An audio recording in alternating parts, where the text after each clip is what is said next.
పెద్దలందరికీ మరియు కుల సంఘాల నాయకులకు అందరికీ నమస్కారం. నా పేరు రవి ముద్రాజ్. తీన్మార్ మల్లన్న టీం జిల్లా అధ్యక్షునిగా నేను కర్తవ్యం నిర్వహిస్తున్నాను.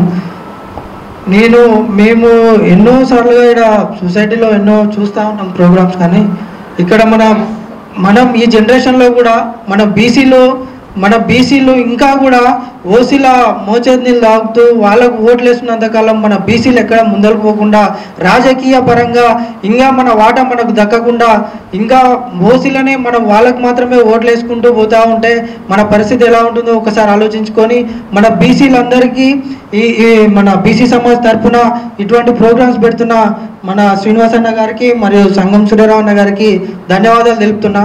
అదేవిధంగా మా తీన్మార్ మల్లన్న గారు కూడా బీసీల తరఫున తన వాదాన్ని వినిపిస్తూనే ఉన్నాడు. మొన్న కూడా మిర్యాలగూడలో ఒక బీసీ పెద్ద భారీ బహిరంగ గర్జన కూడా పెట్టిండు.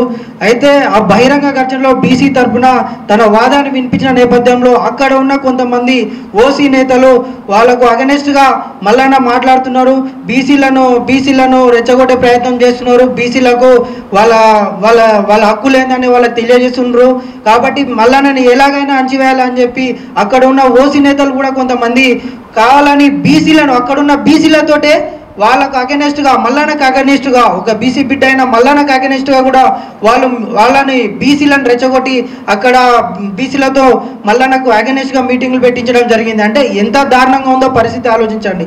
ఒక బీసీ బిడ్డ అయిన మల్లన్న మన బీసీల గురించి హక్కుల గురించి మాట్లాడితే తప్ప బీసీలు ఓసీలు అక్కడ ఉన్న ఓసీలు ఇదే లాస్ట్ మీరు కావాలని లాస్ట్ ఎమ్మెల్యే కావాలని చెప్పడం తప్ప ఎందుకు సంఖ్యాపరంగా అత్యధికంగా ఉన్న మన బీసీలు మనం ఓట్లు వేసుకోలేమా? అది మాట్లాడడంలో తప్పుందా?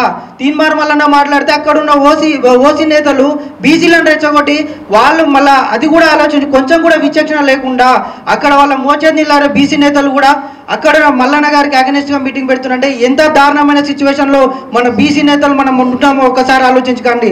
అదేవిధంగా ఇంకో విషయం ఏంటంటే మనం తెలంగాణ సాధించుకున్నది ఎందుకు? ఆంధ్రప్రదేశ్ నుంచి నీళ్లు నిధులు నియామకాల పెడుతూ మనము ఒక భారీ ఎత్తున ఉద్యమం చేసి తెలంగాణ సాధించుకున్నాం.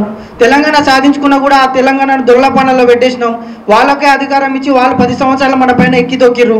అయినా కూడా అటువంటి ఉద్యమం అదేవిధంగా ఇప్పుడు కూడా మన బీసీలు కూడా అటువంటి నిధులు మన రాజకీయ వాటా కోసం కూడా మనం కొట్లాడి అదే ఉద్యమాన్ని మనం ఈ ముందు కూడా తీసుకుపోవాలని చెప్పి మా తీన్మార్ మల్లన్న టీం మా తీన్మార్ మల్లన్న గారు కూడా బీసీల తరఫున మేము మా వంతు కృషి పోరాడతామని చెప్పి మేము విజ్ఞప్తి చేస్తున్నాం. ఇంకా ఈడబ్ల్యూఎస్ పేరుతో కూడా స్టూడెంట్స్ పైన ఎంత దారుణం అంటే ఓసీలు ఉన్నదే కొంతమంది వాళ్ళకి అందులో ఉన్న రిజర్వేషన్లో మళ్ళీ వాళ్ళకి అన్యాయం జరుగుతుందంట. అంటే బీసీలు ఇంతమంది ఉన్నాం 60% ఉన్న బీసీలకు రాజకీయ పరంగా వాటా దక్కలేదు. దాని గురించి ఎవడు మాట్లాడాడు?